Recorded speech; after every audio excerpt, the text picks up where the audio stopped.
വ്യവസായ പ്രമുഖനായ ചെങ്കലസ് രാജശേഖരൻ നായരാണ് ഇക്കുറി നെയ്യാറ്റിൻകരയിലെ NDA സ്ഥാനാർത്ഥി.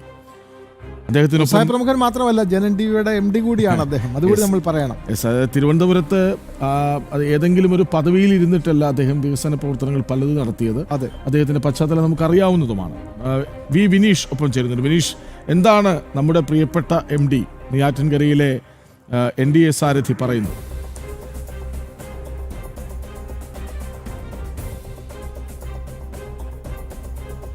തീർച്ചയായിട്ടും കൃഷ്ണരാജ് സൂചിപ്പിച്ചതുപോലെ തന്നെ നെയ്യാറ്റിൻകരയുടെ ഓരോ പൾസും കൃത്യമായി അറിയാവുന്ന ചെങ്കലിൻ്റെ സ്വന്തം ചെങ്കൽ രാജശേഖരനാണ് നമ്മുടെയോടൊപ്പം ചേരുന്നത്. നമ്മുടെ അഭിമാനവും കൂടിയായ നമ്മുടെ സ്വന്തം MD.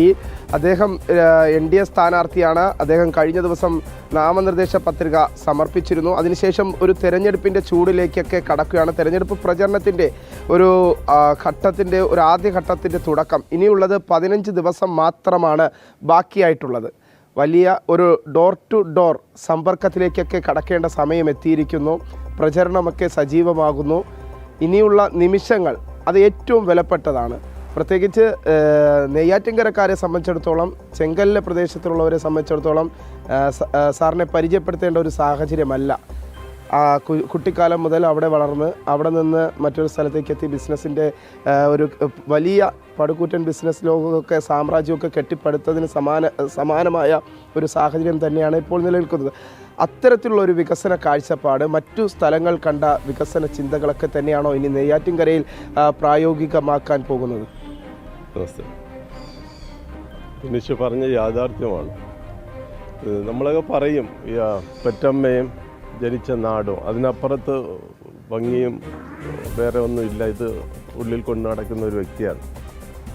നെയ്യാറ്റിൻകര എന്ന് പറയുമ്പോൾ ഞാൻ വർഷത്തിലൊരിക്കൽ ബോംബെയിൽ നിന്ന് വരുമ്പോൾ 50 വർഷമായിട്ട് എൻ്റെ ഒരു മാസം നാട്ടിലേക്ക് എല്ലാ ക്ഷേത്രങ്ങളിലും എല്ലാവരെയും കാണുക, ഇതൊക്കെ കാണുക.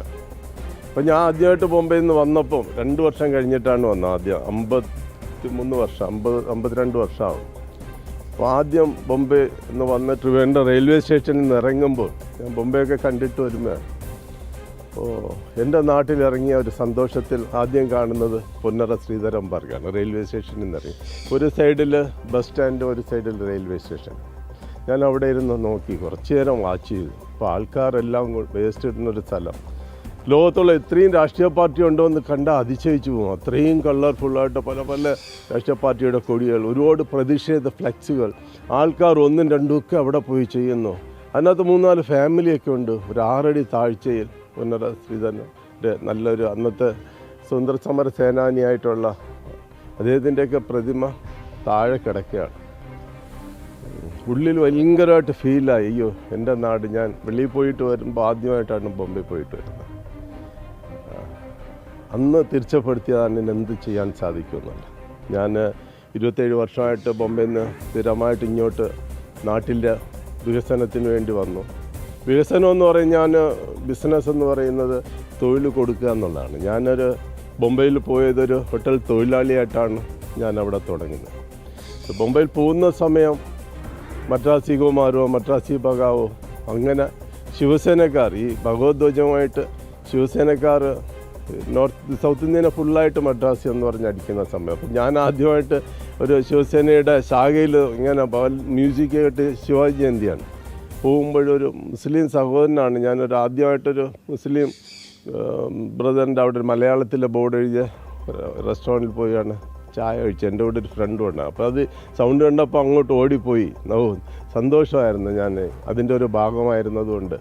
അപ്പം കുറേ മുസ്ലിം സഹോദരൻ വന്ന് വിളിച്ചു, നിങ്ങൾ എങ്ങോട്ടാണ് പോകുന്നത്? പറഞ്ഞു, പ്രോഗ്രാം നടക്കുന്ന ഫംഗ്ഷൻ. നിങ്ങളങ്ങോട്ട് പോവല്ലേ, നിങ്ങളെ കൈയും കാലും അടിച്ചൊടിക്കും, നിങ്ങളെവിടെ നിന്ന് നാട് കടത്തും ഞാൻ പറഞ്ഞു, ഞാൻ അതിൻ്റെ ഭാഗമാണ്, ഞാൻ RSSകാരനാണ്. അപ്പോൾ അദ്ദേഹം പറയാണ്, അത് RSS ഒന്നും അല്ല, ഇത് ശിവസേന എന്ന് പറഞ്ഞ് ഇവിടുത്തെ ആൾക്കാരാണ്. അങ്ങനെ ഒരു അനുഭവം. അവരാണന്ന് ബോംബെയിൽ നിന്നൊരു മാട്ടുങ്ങ സമാജത്തിൻ്റെ ഒരു അഡ്രസ്സൊക്കെ തന്ന് മാട്ടുങ്ങയിൽ ധാനയിൽ നിന്ന് മാട്ടുങ്ങയിലേക്ക് ട്രെയിൻ കയറി രാജ്യത്ത്. അതൊക്കെ ഓർമ്മകളാണ്. ആ സമാജത്തിൻ്റെ പ്രസിഡൻ്റ് ഇപ്പം ഞാനാണ്. ബോംബെ കേരളീയ സമാജം അതൊരു തണൽ വൃക്ഷമാണ്, ഒരിക്കലും മറക്കാൻ പറ്റില്ല. അതേപോലെ ഞാൻ ബോംബെയിൽ നിന്ന് 2 വർഷം കഴിഞ്ഞിട്ട് തിരിച്ചു വരുമ്പോൾ, അപ്പോഴായിരുന്നു ബോംബെയിൽ ആദ്യമായിട്ട് മാട്ടുങ്ങയിൽ നിന്ന് ബയന്തർ എന്നുള്ളൊരു ഇൻഡസ്ട്രിയൽ ഏരിയയിൽ വേസ്റ്റ് ഡംപ് ചെയ്യുന്ന ഒരു സ്ഥലമാണ്. അവിടെ ബോംബെയിൽ അന്ന് ഉപ്പുവെള്ളമാണ് സ്മെല്ലുള്ള ഒരു കാറ്റും, കുതിരവണ്ടിയിൽ അദ്ദേഹത്തിൻ്റെ ശൈലിയിൽ റെസ്റ്റോറൻറ്റിൽ ജോലിക്ക് പോകുമ്പോഴാണ് ഉള്ളിലൊരു വികാരം. എൻ്റെ നാട് ഇത്ര ഭംഗിയുണ്ട്, ഇത്ര നല്ല വെള്ളമുണ്ട്, ഇത്ര നല്ല ഓക്സിജനുള്ള ശ്വസിക്കാനുള്ള കാറ്റും വായുവൊക്കെ ഉള്ള സ്ഥലമല്ലേ. എന്തുകൊണ്ടാണ് ഞാൻ എൻ്റെ ഈ നാട്ടിൽ തൊഴിലില്ലാതെ ഞാനിവിടെ വന്നു എന്നുള്ളത്. ഞാൻ തൊഴിൽ തേടി പോയതല്ല, എനിക്ക് വീട്ടിൽ നിന്നൊരു തിരിഞ്ഞ് പോവുകയായിരുന്നു. അതൊരു നിമിത്തം എന്നൊക്കെ പറയാം. അപ്പോൾ അന്നെല്ലാം മനസ്സിൽ ഇത് മാത്രമേ ഉള്ളൂ നാട്. അങ്ങനെ 2 വർഷം കഴിഞ്ഞിട്ട് വരുമ്പോഴാണ് നമ്മൾ റെയിൽവേ സ്റ്റേഷനിൽ നിന്ന് ഇറങ്ങുമ്പോൾ ഇങ്ങനൊരു സീൻ കാണുന്നത്. അത് വലിയ പ്രയാസം. സത്യം പറഞ്ഞാൽ ആദ്യമായിട്ട് ഞാൻ കോവളത്ത് ഉദയസമുദ്രം തുടങ്ങുന്നതിന് മുമ്പേ ആദ്യം പോയത് അന്നത്തെ തിരുവനന്തപുരത്തെ മേയറിൻ്റെ ഓഫീസിലാണ്. ചന്ദ്രിക എന്ന് പറഞ്ഞൊരു മേയറാണ്. ഏത് രാഷ്ട്രീയം എനിക്കറിയില്ല, പക്ഷെ നല്ല വ്യക്തിയായിരുന്നു. അവരോട് ഞാൻ പറഞ്ഞു, മേഡം ആ പൊന്നറ സീതം പാർക്ക് നിങ്ങൾക്കൊന്ന് ഡെവലപ്പ് ചെയ്ത് വിടും. നമ്മളെ റെയിൽവേയിൽ നിന്ന് ഇറങ്ങുമ്പോഴും തൊട്ടടുത്ത് ബസ് സ്റ്റാൻഡും ഒക്കെ ഉള്ളതല്ലേ, ആൾക്കാർ കാണുന്നതല്ലേ, ഭയങ്കര സ്മെല്ലാണല്ലോ അവിടെ. അപ്പോൾ അത് ഞങ്ങൾക്ക് ഫണ്ടില്ല, കാശ് തന്നെ ചെയ്യാൻ പറ്റും. ഞാൻ പറഞ്ഞു എനിക്ക് തരാണെങ്കിൽ ഞാൻ ചെയ്യാം. നല്ല മനസ്സഭ 20 വർഷത്തേക്ക് ആർക്കും അറിയില്ല, അന്നത്തെ സെക്രട്ടറി വലിയ സപ്പോർട്ട്. 20 വർഷത്തേക്ക് ഞാൻ കേട്ട് മേടിച്ചു. അവർ പറഞ്ഞു രാജശേഖരൻ അവിടെ ഒരു പബ്ലിസിറ്റി ഒന്നും ചെയ്യാൻ പറ്റില്ല ഹോട്ടലിൻ്റെ ഒന്ന്. ഞാൻ പറഞ്ഞു എനിക്കൊന്നും വേണ്ട, പക്ഷേ മേഡം ഒരു പെർമിഷൻ, ഒരു ലൈസൻസ് എനിക്ക് തരണം. ഈ റൗണ്ട് അബൌട്ടിൽ ഏതൊരു വിധത്തിലുള്ള രാഷ്ട്രീയ പാർട്ടിയുടെ കൊടിയോ പ്രതിഷേധ ഫ്ലക്സോ ഒരു സ്റ്റിക്കർ ഒട്ടിക്കാൻ അനുവദനീയമല്ല എന്നൊരു ഓർഡർ അവർ തരികയും ചെയ്തു. അതൊരു ബോർഡും വെച്ചതിന് ശേഷം ഞാൻ 6 മാസം രാത്രി മണ്ണ് ഫില്ല് ചെയ്ത് ഒരു 4 ഫാമിലിയൊക്കെ അതിനകത്തുണ്ടായിരുന്നു. അപ്പോൾ 4 ഫാമിലിക്കും 10,000 രൂപ ക്യാഷൊക്കെ കൊടുത്താണ് അവിടെ നിന്ന് പറഞ്ഞു വിട്ടത്. പൊന്നറ ശ്രീധരൻ പാർക്കിൻ്റെ സ്റ്റാച്യു കൊണ്ടുവന്ന് കരമന ആർട്ടിൻ്റെ അടുത്ത് കൊണ്ടുവന്ന് അതിന് നല്ല രീതിയിൽ റിപ്പയർ ചെയ്ത് ഒരു പീഠം ഉണ്ടാക്കി വാട്ടർഫോൾസൊക്കെ ചെയ്ത് ബോംബെയിൽ നിന്നുള്ള ആർട്ടിസ്റ്റിനെയൊക്കെ കൊണ്ടുവന്ന് ഇന്നും വച്ചിരിക്കുന്ന ഒരു ഒരു കൂര പോലെയൊക്കെ ചെയ്ത് കാസ്റ്റേൻ്റെ ലൈറ്റൊക്കെ ഫിറ്റ് ചെയ്ത് 20 വർഷം ഞാനത് സംരക്ഷിച്ചു എന്നുള്ളതാണ്. ആർക്കും അറിയില്ല. Maintain by Udaya Samudra. എൻ്റെ കയ്യിൽ പൈസ ഉണ്ടായിരുന്നിട്ടൊന്നുമില്ല, പക്ഷേ എൻ്റെ ഹോട്ടലിനെക്കാളും ആദ്യമായിട്ട് ഞാൻ ആ പാർക്കാണ് ഡെവലപ്പ് ചെയ്തത്. അതേപോലെ പല പാർക്കുകളും നമ്മൾ അയ്യങ്കാളി പാർക്കൊക്കെ ഞാനാണ് മെയിൻറ്റെയിൻ. ഒരുപാട് പാർക്കുകൾ ഈ ഹൈവേ ആയിട്ട് ബന്ധപ്പെട്ട് ഇപ്പം NH വന്നപ്പോൾ അതൊക്കെ പോയി ചാക്കയിലൊക്കെ. ഇപ്പോൾ ഇൻ്റർനാഷണൽ എയർപോർട്ടിൻ്റെ ഫ്രണ്ടായാലും അതിൻ്റെ ലാൻഡ്സ്കേപ്പിംഗ് ഞാനാണ് ചെയ്തത്. അവർക്ക് ഫണ്ടില്ല, പക്ഷേ ഇന്നും നിലവിളക്കും നിറവറയും വെച്ചിട്ടൊരു സ്വീകരണം. അതൊരു തനിമ കേരളത്തിൻ്റെ. അപ്പോൾ കേരളം പ്രത്യേകിച്ച് ഒരു രാഷ്ട്രീയത്തിൻ്റെയോ ജാതി മതത്തിൻ്റെ മാറ്റത്തിനൊന്നുമല്ല. ഇത് സനാതനമായിട്ടുണ്ടായിരുന്ന അതിനെ നിലനിർത്തുക, അതാണ് സ്വർഗ തുല്യമായിട്ടുള്ള നമ്മളെ കേരളം. അത് ഉള്ളിൽ മനസ്സിലുള്ളതാണ്. അങ്ങനെ തൊഴിൽ കൊടുക്കുക. ഞാൻ തൊഴിലില്ലാതെ ബോംബെ പോയില്ല. അപ്പം 2 വർഷം കഴിഞ്ഞപ്പോൾ എൻ്റെ വീട്ടിൽ തിരിച്ചു വരുമ്പോൾ ഉള്ള എൻ്റെ അമ്മയുടെയും സഹോദരങ്ങളുടെയൊക്കെ സ്ഥിതി അതൊരു മരണ വീടായിട്ടായിരുന്നു സത്യത്തിൽ. 2 വർഷം ഒരു ഓണാഘോഷമോ ഒരു ക്ഷേത്രത്തിൽ പോലെ പോവാതെ അമ്മയും മകൻ കാണുന്നില്ല. ഇന്നൊന്നുമില്ലല്ലോ, ഫോൺ ഇങ്ങനെയൊന്നും ഇല്ല കാണാൻ. വല്ലപ്പോഴൊക്കെ ഒരു ലെറ്റർ എഴുതിയൊക്കെയാണ് വന്നത്. അത് ഉള്ളിൽ തട്ടി. എൻ്റെ നാട്ടിലെ ഈ വെളിയിലൊക്കെ പോകുന്നവരൊക്കെ വലിയ കളർഫുൾ ലുങ്കിയും കൂളിംഗ് ഗ്ലാസും ഗൾഫ് എന്നൊക്കെ പറഞ്ഞൊക്കെ ആഘോഷിക്കെങ്കിലും ആ വേർപാടെന്ന് പറയുന്നത് നമ്മൾ മലയാളികളെന്ന് പറയുമ്പോൾ ഏത് മതത്തിൽപ്പെട്ടതായാലും നമ്മളൊരു അറ്റാച്ച്മെൻ്റ് ഉണ്ട്. അമ്മ ഒരു മക്കളെ വളർത്തുന്നത്, മക്കൾ അമ്മയായിട്ടുള്ള സ്നേഹവും, അമ്മുമ്മമാർ 100 വയസ്സായവരാൽ ഒരു ദിവസം കൂടെ ജീവിക്കണമെന്ന് പറഞ്ഞ് അവർ കൂടെ കെട്ടിപ്പിടിച്ച് കിടക്കുന്നവരാണ്. അപ്പോൾ ആ ഒരു മനസ്സ് കൊണ്ടിട്ട് അപ്പോൾ ഈ ഞങ്ങളില്ലാത്ത 2 വർഷത്തിൻ്റെ വേർപാട് തിരിച്ചു വന്നപ്പോൾ കണ്ടപ്പോൾ ഒരു ഫീലാണ്.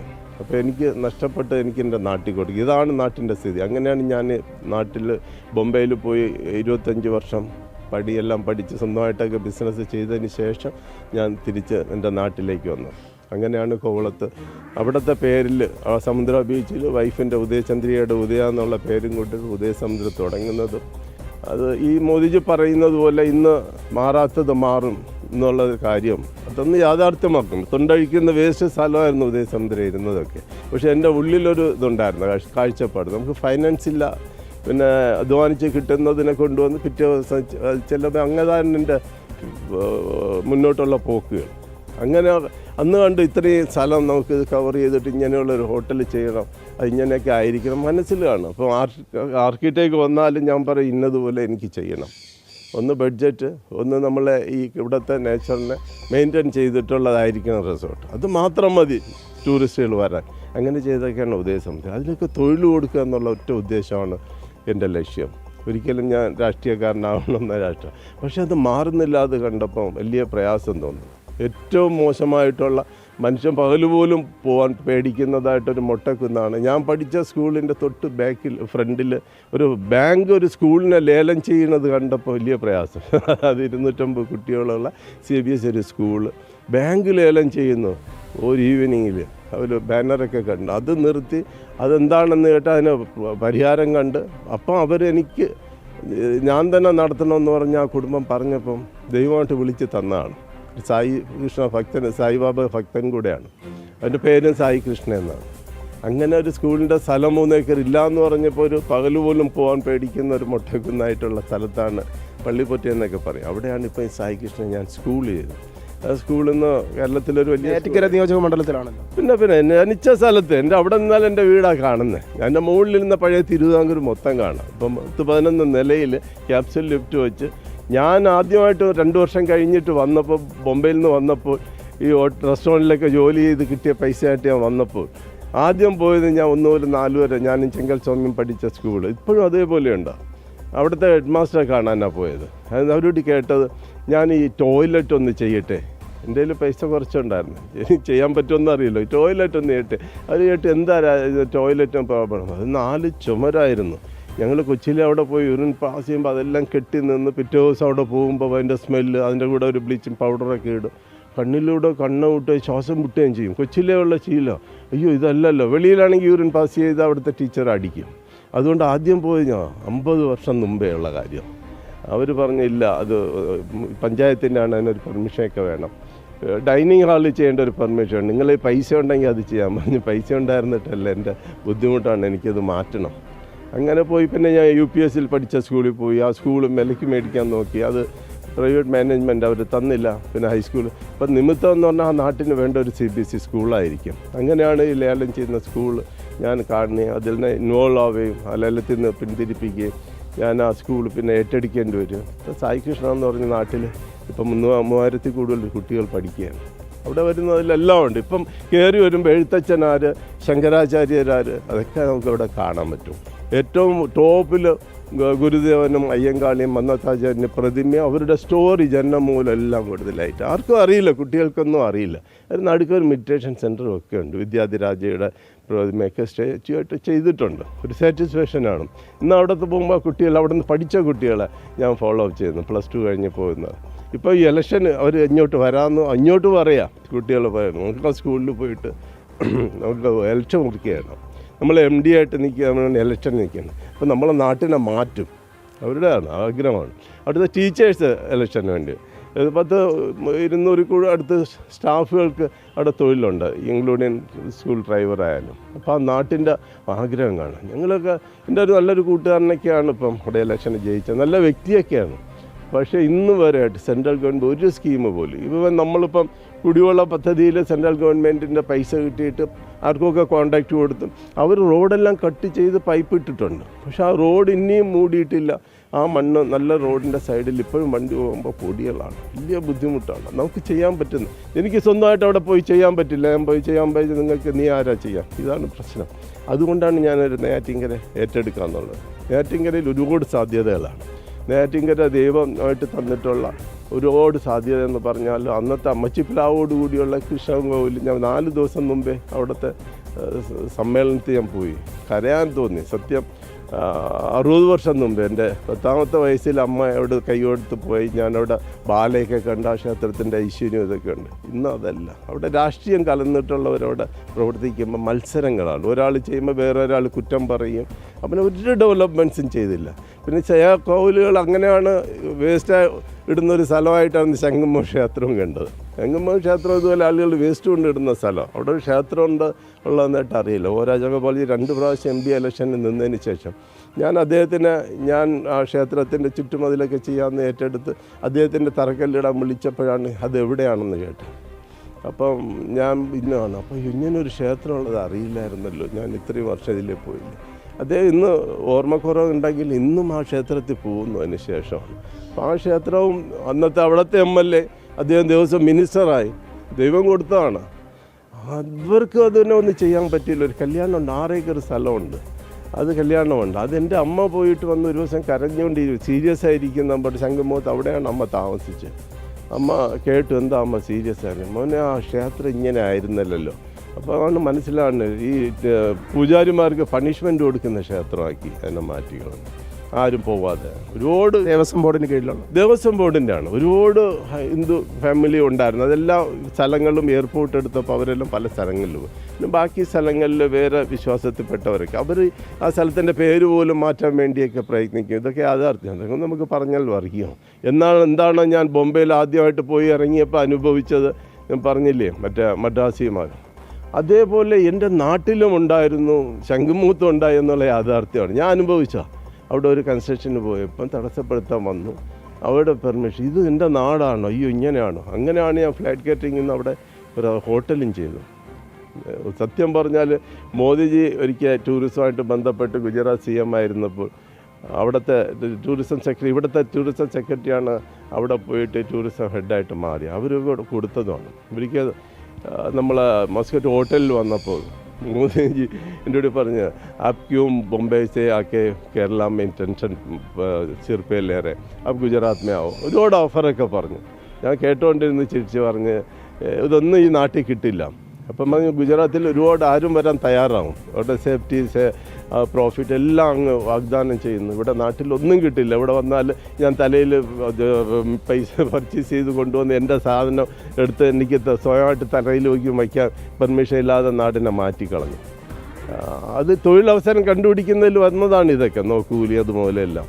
അതുകൊണ്ട് ഞാൻ ഈ നാട്ടിൽ തന്നെ നിൽക്കുമെന്ന് പറഞ്ഞു. അപ്പോൾ 2014 ലാസ്റ്റ് ഫംഗ്ഷൻ ശംഖുമുഖത്ത് വലിയ രീതിയിൽ 9 മണി കഴിഞ്ഞതിന് ശേഷം അന്ന് അദ്ദേഹം വന്നത് ശംഖുമുഖത്തുള്ള എൻ്റെ ഉദയ സ്വീറ്റ്സിലായിരുന്നു. അന്ന് ഞങ്ങൾ അദ്ദേഹത്തിന് നാഷ്ടാ ഡോക്ടറേക്ക് കൊടുത്തതിന് ശേഷം ഇരുന്ന് സംസാരിച്ചപ്പോൾ ഞാൻ അദ്ദേഹത്തിന് ഓർമ്മപ്പെടുത്തി, आपको याद है एक बार आपने गुजरात में इन्वाइट किया तो हम बोला कि तो हम केरला में रहता बोला है यार आप पागल है तुम केरला में टेंशन है.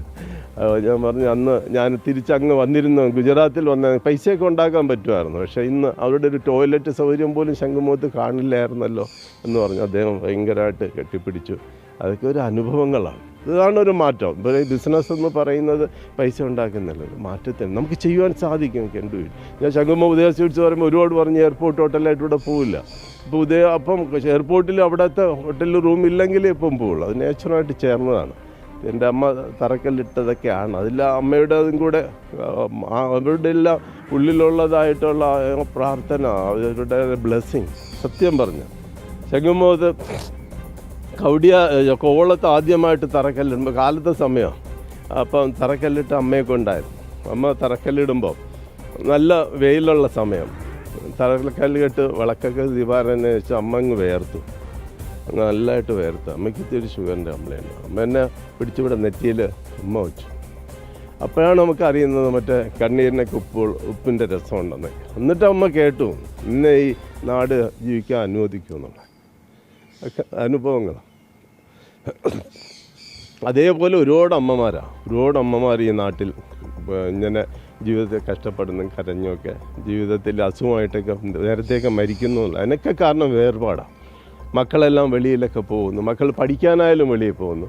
അപ്പോൾ അമ്മമാരൊക്കെ കൂടെ പോവുകയാണ് മക്കളെ സംരക്ഷിക്കും. ഈ നാട്ടിൽ അതില്ല. നമുക്ക് ഈ നാട്ടിൽ ചെയ്യാൻ പറ്റും. ഈ നാട്ടിൽ അതാണ് അവിടെ സ്കൂൾ. ഞാൻ ആ സ്കൂൾ വില്ലേജിൽ ഞാൻ യൂണിവേഴ്സിറ്റി ആക്കും. എല്ലാ എഡ്യൂക്കേഷനും എങ്ങനെയാണ് നമ്മളൊക്കെ ഭാരതം നളന്ദ തക്ഷശില ഇങ്ങനെയൊക്കെ ഉണ്ടായിരുന്ന വിദ്യാഭ്യാസത്തിൻ്റെ ഉറവിടം എന്ന് പറഞ്ഞ പോലെ എൻ്റെ നാടായിരിക്കും വിദ്യാഭ്യാസത്തിൻ്റെ ഉറവിടമൊക്കെ. നമ്മൾ ഈ മോഡേണാകാൻ പോകുന്നു, നാട്ടിനെയൊക്കെ വിട്ടിട്ട് വെളിയിലുള്ളവരെ ഫോളോ അപ്പ് ചെയ്യുന്ന വലിയ തെറ്റാണ്. അത് നമുക്ക് തെളിയിക്കാൻ സാധിക്കും. ഇൻക്ലൂഡിങ് നമ്മളെ ഹോട്ടലിൽ വന്ന ടൂറിസ്റ്റുകൾ നമ്മൾ കേരള ഫുഡാണ് കഴിക്കുന്നത്, അവർ ഇലയിലൊക്കെ കഴിക്കും. നമ്മളതൊരു പഴഞ്ചനായിട്ടൊക്കെയാണ് കാണുന്നത്. അതൊക്കെ ഒന്ന് മാറ്റി നാട്ടിൻ്റെ യാഥാർത്ഥ്യം മനസ്സിലാക്കി നാട്ടിന് കേരളത്തിൽ ഈ ഭാരതം വളരുമ്പോൾ നമ്മൾ കേരളം എന്തുകൊണ്ട് വളരുന്നില്ല?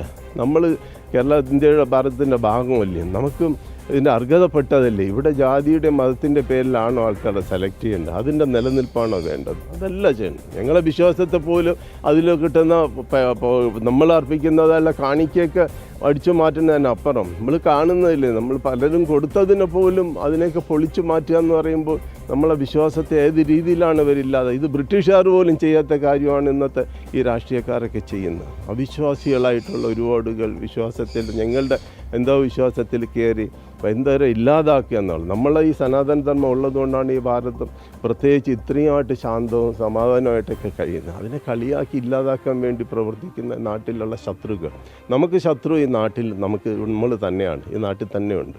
അത് തിരിച്ചറിഞ്ഞൊരു വ്യക്തി കൂടെയാണ് ഞാൻ. അപ്പം അത് എന്നാൽ കഴിയുന്ന എന്ത് മാറ്റം ചെയ്യാൻ സാധ്യം, അത് ഓൺമെൻഷനായിട്ട് ഞാനത് ചെയ്യുന്നു എന്നുള്ളതാണ്. അപ്പം അതിനെ ഇപ്പം എല്ലാവരും കൂടെ ഒരു സഹായത്തോടു കൂടി ഭാരതീയ ജനതാ പാർട്ടി എന്നുള്ള പാർട്ടി, അതിലിപ്പം വന്നിട്ടുള്ള അതിൻ്റെ സ്റ്റേറ്റ് പ്രസിഡൻ്റ് എന്നൊക്കെ പറയുമ്പോൾ വലിയ നല്ലൊരു ബിസിനസ്സുകാരനാണ്. എല്ലാം തിരിച്ചിട്ട് ഇങ്ങനെ വന്ന് വർക്ക് ചെയ്യുമ്പോൾ നമ്മളൊക്കെ കടമകളാണ്, ഉത്തരവാദിത്വങ്ങളാണ്.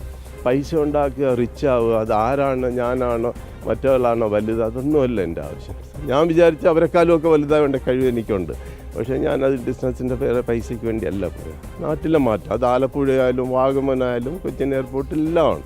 തൊഴിലവസരം സൃഷ്ടിക്കുക. ആലപ്പുഴ ബാക്ക് വാട്ടറാണ്, അവിടെ നമുക്ക് ഹൗസ് ബോട്ടേ ഉള്ളൂ, റിസോർട്ട് പാടില്ല, വരില്ല എന്ന് പറഞ്ഞിടത്താണ് നമ്മൾ പോയി മാറ്റം കണ്ട്. ഇപ്പം കുമരകത്തിനേക്കാളും കൂടുതൽ ആലപ്പുഴയ്ക്ക് വ്യത്യാസമുണ്ട്. ആദ്യമൊക്കെ അവിടെ പോകുമ്പോൾ അവരെല്ലാം സീരിയസ് ആയിട്ട് എല്ലാത്തിനും തടസ്സമായിരുന്നു. ഇപ്പോൾ എൻ്റെ കൂടെ നിൽക്കാൻ അവർ തയ്യാറാവുന്നു.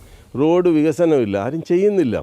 അതൊക്കെ പറഞ്ഞാൽ ബുദ്ധിമുട്ടാണ്. ആ റോഡ് ഞാൻ പൈസ കൊടുത്ത് വികസനത്തിലേക്ക് പോകുമ്പോൾ അവിടുത്തെ അധികാരികളും നമ്മൾ തിരഞ്ഞെടുത്ത വ്യക്തികളൊക്കെ നമ്മളോട് കേൾക്കാൻ അത് ഞങ്ങൾ ചെയ്യാൻ ആ പൈസ ഇങ്ങോട്ട് തന്നാൽ പോരെ, മനസ്സിലായില്ലേ? അതാണ് പ്രശ്നം. ഈ കേരളം വികസിക്കാത്ത തന്നെ സെൻട്രൽ ഗവൺമെൻറ്റിന് ഫണ്ട് ഡയറക്റ്റായിട്ട് കൊടുക്കുന്ന വെച്ചാൽ അതുകൊണ്ടാണ് ഇവർ സെൻട്രലിനെ ഇങ്ങനെ പറഞ്ഞ് ഈ വികസനം ചെയ്യാതിരിക്കുന്നത്. അല്ലാതെ ഇവർക്ക് കൊടുത്തിരുന്നെങ്കിൽ അതിലെ കമ്മീഷനൊക്കെ അടിച്ച് എന്തെങ്കിലും ചെയ്യുമായിരുന്നു.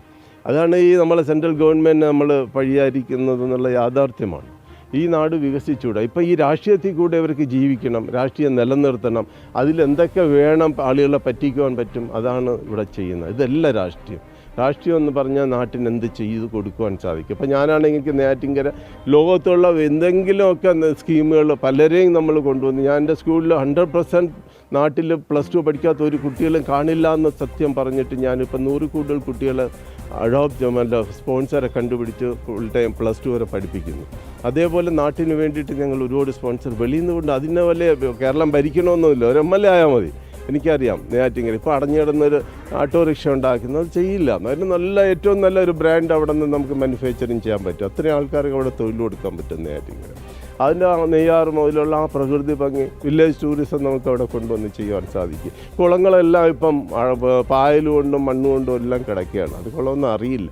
അതിനെല്ലാം സെൻട്രൽ ഗവൺമെൻറ് സ്കീമുണ്ട്. അത് നമ്മൾ കൊണ്ടുവന്നിട്ട് അതിനെ കരിങ്കല്ലൊക്കെ ഇട്ട് ഭംഗിയാക്കി അതിന് നടപ്പാതയൊക്കെ ചെയ്ത് വീടുകളിൽ ഇരിക്കുന്നവർക്ക് ഈവനിങ്ങിലൊരു പാർക്കൊക്കെ നമുക്ക് ചെയ്യാൻ ഒരുപാട് സാധ്യത. നേരിട്ടിങ്ങനെ മൊത്തം സ്ഥലങ്ങളിലും അതേപോലെ സോളാർ ലൈറ്റുകളും വെച്ച് നല്ല പാർക്കുകളും വെച്ച് അവർക്ക് ഈവനിങ്ങിൽ മോർണിംഗിൽ വരുന്നവർക്ക് കാലത്താണെങ്കിൽ വെജിറ്റബിൾ ജ്യൂസൊക്കെ കൊടുക്കാനും വൈകുന്നേരം ടീ കോഫി എന്തെങ്കിലും സ്നാക്സൊക്കെ നമുക്ക് ഫ്രീ ആയിട്ട് കൊടുക്കാൻ പറ്റും. അവർ പ്രായമായവരൊക്കെ വന്നൊരു പാർക്ക് ഉണ്ടാകും. ഇതൊന്നും ഒരു ഓൾഡ് ഏജ് ഹോം. എൻ്റെ റോഡ് ഷോയിൽ ഞാൻ പോയ എൻ്റെ നെയ്യാറ്റിൻകര ഒരു ചിറ്റന്നൽ കണ്ട വീടുകളിലെല്ലാം 1ഉം 2ഉം അപ്പൂപ്പനും അമ്മൂമ്മമാരോ മാത്രമാണ് കാണുന്നത്. അവർ ചിലവർ കാണും 2 കൈയെടുത്ത് തന്നെ തൊഴുന്നതായിട്ട്, അവരൊന്ന് മാറ്റം കൊണ്ടുവരാൻ വേണ്ടിയിട്ടായിരിക്കും. അവർക്ക് മരുന്നിന് പോലും സാഹചര്യം, അവരുടെ ജാതി മതവും പറഞ്ഞ് അവർക്കൊന്നും ആനുകൂല്യമില്ലാത്ത ഒരുപാട് ആൾക്കാരുണ്ട്. ഒരിക്കലും അങ്ങനെ പാടില്ല. എല്ലാവർക്കും അർഹതപ്പെട്ടാണ്. അവരും കുട്ടികൾക്ക് ജന്മം കൊടുത്തിട്ടുണ്ട്. ആ കുട്ടികൾ വേറെ പോയിട്ടുണ്ട്. അത് ജാതി മതത്തിലും വേറെ ആയതുകൊണ്ട് അവർക്ക് ആനുകൂല്യം എന്തെങ്കിലും മെഡിക്കൽ സപ്പോർട്ട് എന്തെങ്കിലും കൊടുക്കണ്ടേ. അതൊന്നും കൊടുക്കാതെ ഇങ്ങനെ ആളുകൾ ദുഃഖിച്ച് മരിക്കുന്ന ഒരു നാടായിട്ട് നമ്മൾ മാറിയിട്ടുണ്ട് ഓൾഡ് ഏജ്. അതെല്ലാം മാറണം. കുട്ടികളെ ഇവിടെ തന്നെ പഠിപ്പിക്കണം, ഇവിടെ തന്നെ നമ്മൾ തൊഴിലവസരം ചെയ്യണം. ലോകത്തിലുള്ള ടൂറിസ്റ്റുകളെ കൊണ്ടുവന്ന് നമ്മളെ വില്ലേജിനെ നമുക്ക് കാണിക്കണം. ഇവിടെ തന്നുള്ളൊരു എന്തൊക്കെ മാനുഫാക്ചറിങ് ഇപ്പോൾ വിഴിഞ്ഞ ഹാർബർ വരുമ്പോൾ ഏറ്റവും ആദ്യം ഡെവലപ്മെൻറ്റ്സ് ആ നെയ്യാറ്റിൻകരയ്ക്ക് നമുക്ക് തന്നെ ഉപയോഗപ്പെടുത്തണം. ഒരുപാട് ഇൻവെസ്റ്റേഴ്സിനെ എനിക്ക് കൊണ്ടുവരാൻ സാധിക്കും.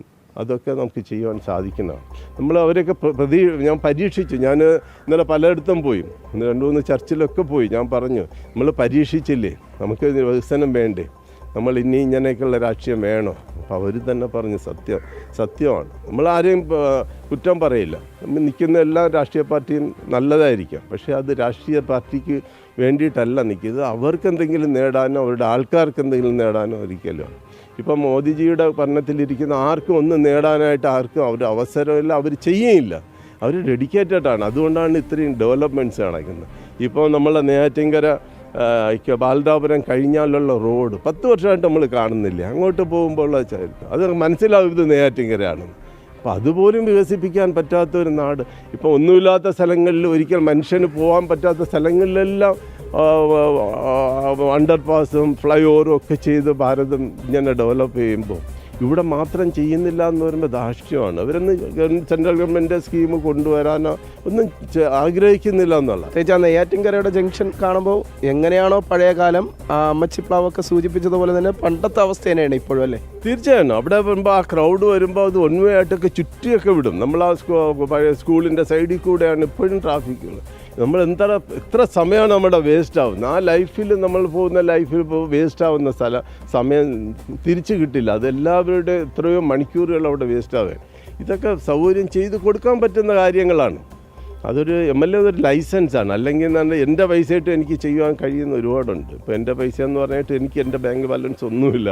ഞാൻ ഇവിടെ കിട്ടുന്ന എല്ലാം ഇവിടെ തന്നെ വെച്ചിട്ട് ഡെവലപ്പ് ചെയ്യുന്ന ഒരു സാധാരണ വ്യക്തിയാണ്. അല്ലാതെ ഈ പൈസ പ്രോഫിറ്റ് അതൊക്കെ നോക്കാൻ പോയാൽ ഒരുപാട് ഉന്നതിയിലേക്ക് പോകേണ്ട ഒരുപാട് സാഹചര്യം ഉണ്ടായിരുന്നു.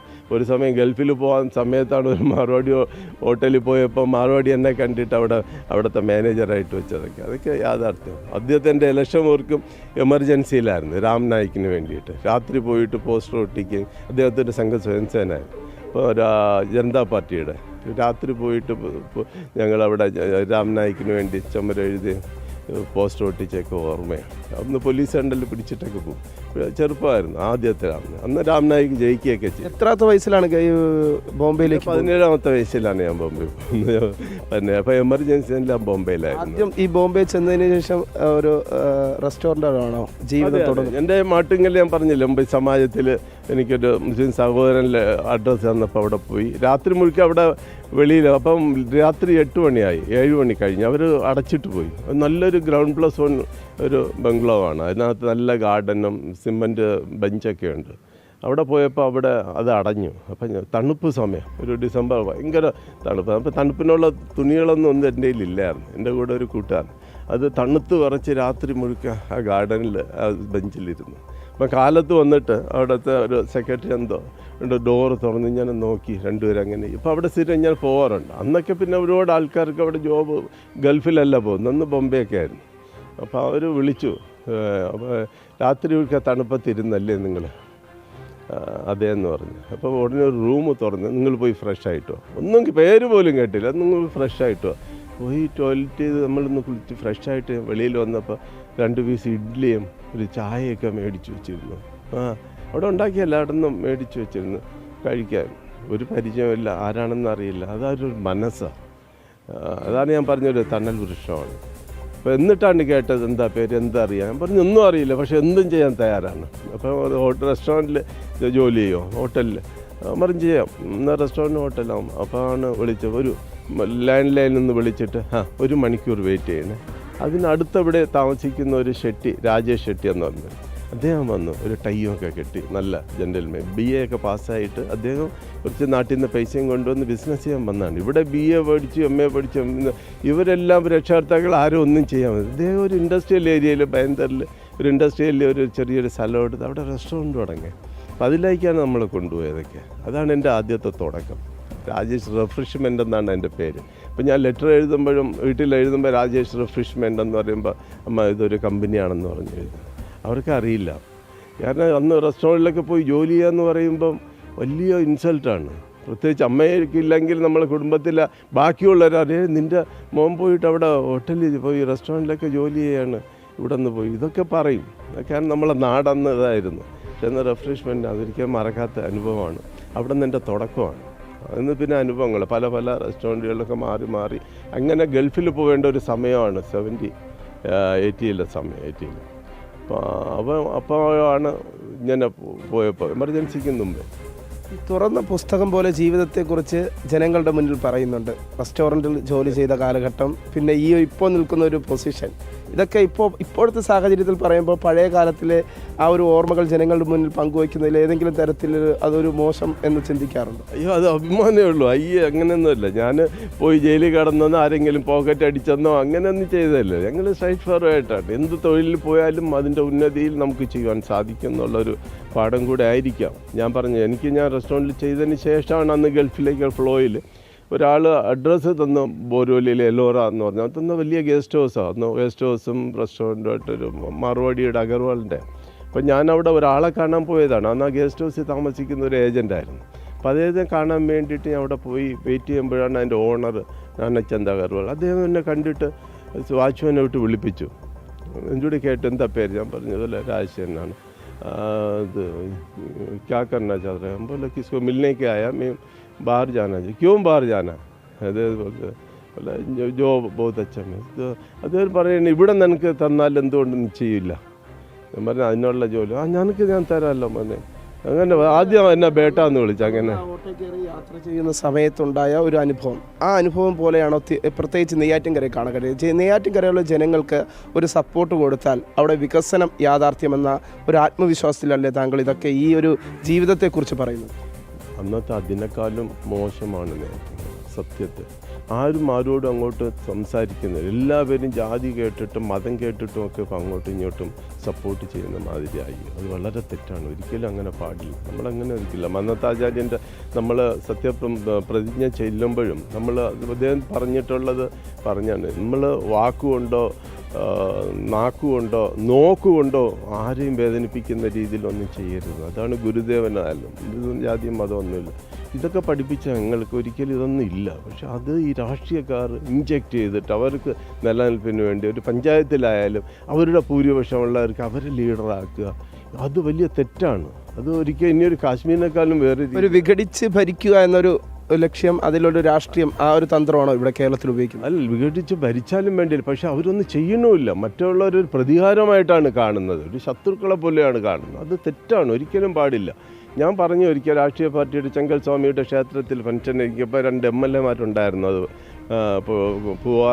പൂവാറിൻ്റെയും നമ്മളെ കോവളത്തിൻ്റെയും നമ്മളെ നെയ്യാറ്റിൻകരയ്ക്ക് ഇരുത്തിക്കൊണ്ട് ഞാൻ പറഞ്ഞു, എൻ്റെ ഫ്രണ്ട്സാണ് അവർ രണ്ടുപേരും 2 രാഷ്ട്രീയ പാർട്ടിയാണ്, 2 ഒന്ന് കമ്മ്യൂണിസ്റ്റ് ഒന്ന് കോൺഗ്രസ് ഒക്കെ ആയിരിക്കും. നമ്മൾ നല്ല ഫ്രണ്ട്സാണ്. പക്ഷേ ഈ നാട്ടിനൊന്നും ചെയ്യാൻ പറ്റാത്ത അറിഞ്ഞുകൂടാത്ത എൻ്റെ ഫ്രണ്ട്സാണ്. സത്യമായിട്ട് പറഞ്ഞു. 10 വർഷമൊക്കെ കൊടുത്തിട്ട് അവരൊന്നും ചെയ്തില്ല. അവരെല്ലാം മരണ വീട്ടിൽ പോവും, കല്യാണ വീട്ടുകളിൽ പോവും, എന്തെങ്കിലും ഫംഗ്ഷനിലൊക്കെ പോവും, ഫോട്ടോ വരണം, അവർക്ക് പേപ്പറിലൊക്കെ വരണം. ഇത് മാത്രമാണ്, ഇതല്ല ഒരു MLA എന്ന് പറഞ്ഞാൽ ചെയ്യേണ്ടത്. അപ്പോൾ നിലവിൽ വികസന സമയക്കുറവ് കാരണമാണ് ഇടപെടുന്നത്. അപ്പോൾ വികസന പ്രശ്നങ്ങൾ തന്നെയായിരിക്കും ഇത്തവണയും നെയ്യാറ്റിൻകരയിൽ ചർച്ചയാകുക. സ്വന്തം ജീവിതം, പ്രധാനമായി പറഞ്ഞാൽ സ്വന്തം ജീവിതം കെട്ടിപ്പടുത്തതുപോലെ ഇനി നെയ്യാറ്റിൻകരയും വികസനം കൊണ്ടുവരണമെന്ന ഒരു ഉദ്ദേശ ശുദ്ധിയോടുകൂടി തന്നെയാണ് NDA സ്ഥാനാർത്ഥി ശ്രീ ചെങ്കൽ രാജശേഖരൻ ഇത്തവണ നെയ്യാറ്റിൻകരയിൽ മത്സരിക്കാൻ ഒരുങ്ങുന്നത് എന്ന് തന്നെയാണ് അദ്ദേഹം വ്യക്തമാക്കുന്നത്. ശരി, ചെങ്കൽ S. രാജശേഖരൻ നോക്കൂ, വന്ന വഴി അതെ അത് തിരിഞ്ഞു നോക്കുകയാണ്. അത് മറക്കുന്നില്ല. വലിയ മനുഷ്യരുടെ പ്രത്യേകത അതാണ്.